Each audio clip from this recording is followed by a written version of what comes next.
একতরফা গ্রেপ্তার হয়েছে, রাজনৈতিক মামলা। সমস্ত ভিডিওতে দেখা যাচ্ছে শশীবাজার বাড়ি থেকে উস্কানি, পাথর ছোঁড়া সব বাড়ি থেকে। এই স্বাস্থ্যসাথী ভালো না, তৃণমূলের লোকেরা যায়।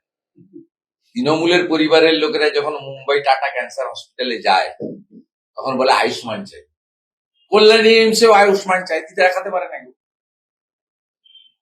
বহু মুসলিম লোকও যারা তৃণমূলকে ভোট দেয় মনে করে বিজেপি হিন্দুদের বাড়ি, তারা আমাকে বলেছে যে একই লাইনে দাঁড়িয়ে আছে সিএমসি ভেলোরে, সিটি স্ক্যান করতে গেছে। হলো কর্ণাটকের একজন আর আপনার উড়িষ্যার একজন দাঁড়িয়েছে। তারা আয়ুষ্মান কার্ড দেখিয়ে এন্ট্রি করে নিয়ে চলে আসছে। আর পশ্চিমবঙ্গের একজন নাগরিক, তাকে 10,000 12,000 টাকা দিয়ে স্ক্যান এমআরআই করতে হচ্ছে। বহু লোক বলেছে ফিরে এসে অভিজ্ঞতা। কালকে মোদিজি পরিষ্কার বলে দিয়েছেন আয়ুষ্মান ভারত চাই, সেই জন্য বিজেপিকে আনা যায়, পরিষ্কার বলে গেছে।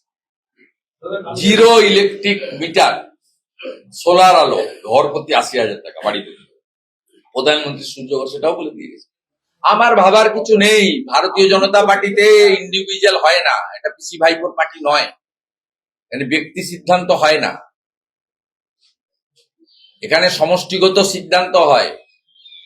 ভারতীয় জনতা পার্টি আমাকে না লড়ালেও ঠিক আছে, লড়তে দিলেও ঠিক আছে। আর আমাকে জিজ্ঞেস করলে আমি বলবো আমি নন্দীগ্রামেই লড়বো, তারপরে বিজেপি যদি বলে এটা করতে হবে ওটা করতে হবে তাই হবে।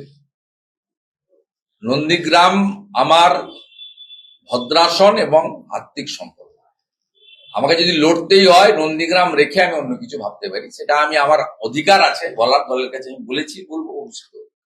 নন্দীগ্রাম নিয়ে কোনো দ্বিমত দ্বিচারিতা সুপ্রিম কোর্ট বলে দিয়েছে যে সাপ্লিমেন্টারি লিস্টে তাদের নাম আসবে। সুপ্রিম কোর্টের অপেক্ষা করুন এবং জুডিশিয়াল আধিকারিক অফিসাররা এটাকে যাচাই বাছাই করছেন।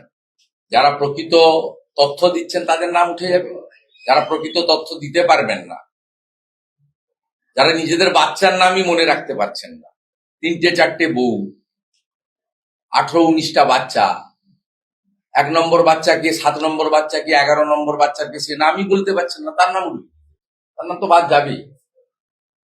আর সবচেয়ে বড় কথা হচ্ছে ডিজিটাল ফুটপ্রিন্টের উপরে হচ্ছে। জুডিশিয়ারির উপর আস্থা রাখুন, সম্মান রাখুন, আর এটা কারো কান দিয়ে দেখার সুযোগ নেই। ডিজিটাল ফুটপ্রিন্ট এভিডেন্সের উপরে সিদ্ধান্ত হচ্ছে, সিদ্ধান্ত সঠিক হবে আমি মনে করি।